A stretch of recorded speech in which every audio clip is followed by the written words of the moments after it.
General Hospital's Molly Lansing Davis thought she had life all figured out until Kristen Vaganos assumed the role, and the soap opera scribes pulled every rug out from under her character. The popular recast reflects on joining Molly's sweet, crazy on-screen family, and considers life after TJ Vaganos also gets candid about Molly's new snarky side, how it felt to take down Maurice Benard's Sonny, and whether General Hospital is chemistry testing her with Josh Kelly's Cody. Plus, the actress, writer, and producer who goes for laughs in viral online sketches reveals what drew her to produce the dramatic comedy Ramona at Midlife, which premieres on streamers today. General Hospital had a tough time replacing Haley Poulos, who literally grew up before viewers' eyes as Molly.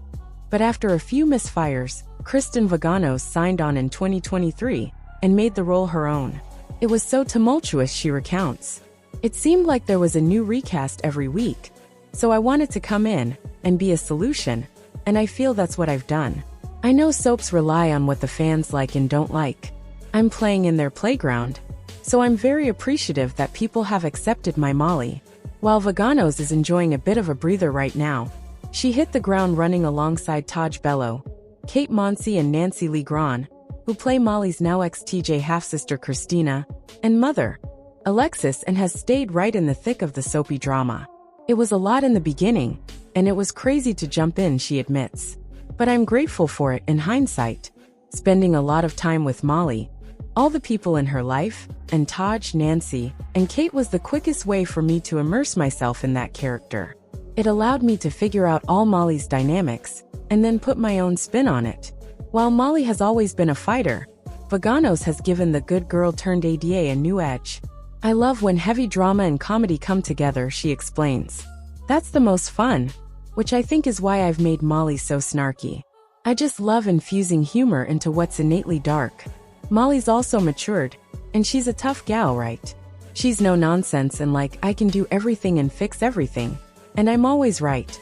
I love it when she gets to exercise and go off on people.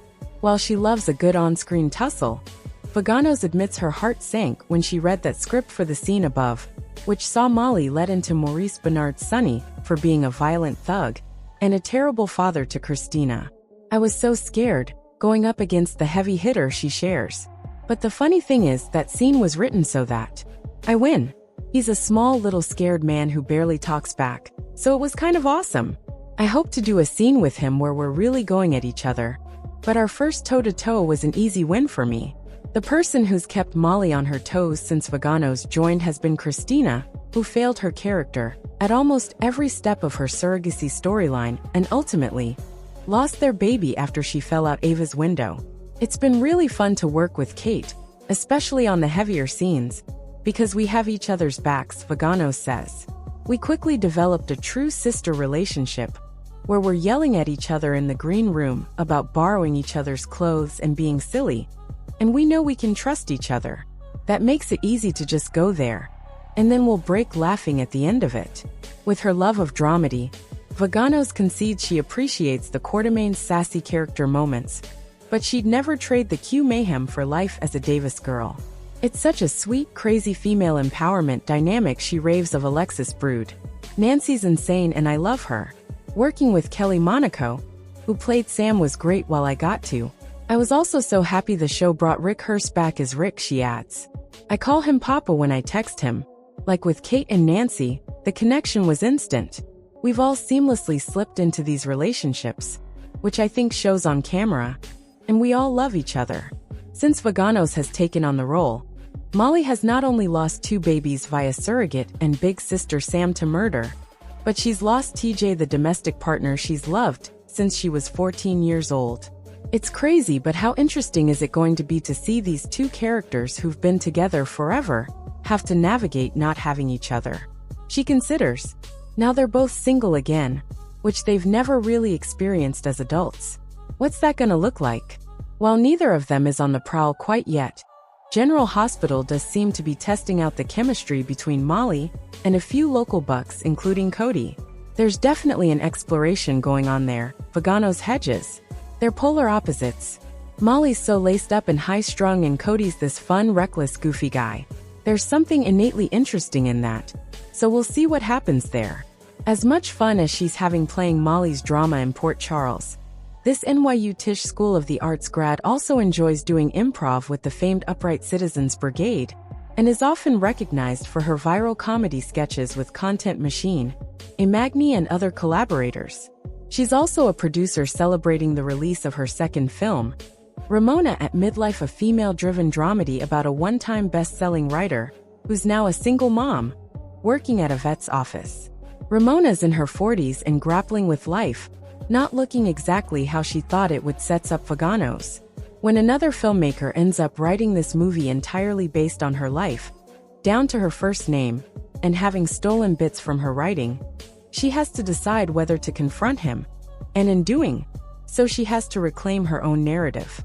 She doesn't blow up her life in this big Hollywood way, she continues. That might be interesting, but it's more a look at how you can maneuver through this moment, and these anxieties that all of us feel. Though only in her late 20s herself, Vaganos was instantly won over by writer-director Brooke Behrman's script about a woman facing a midlife crisis, of sorts. Brooke's writing is so witty and fun, and I was so excited by the inspirational, redefining nature of this film, she explains. I came into it like, yes, please, let this story exist to tell us that we're not done by a certain age. We're not expired, no longer marketable, and no longer interesting once we've had kids, gotten married, or have a wrinkle.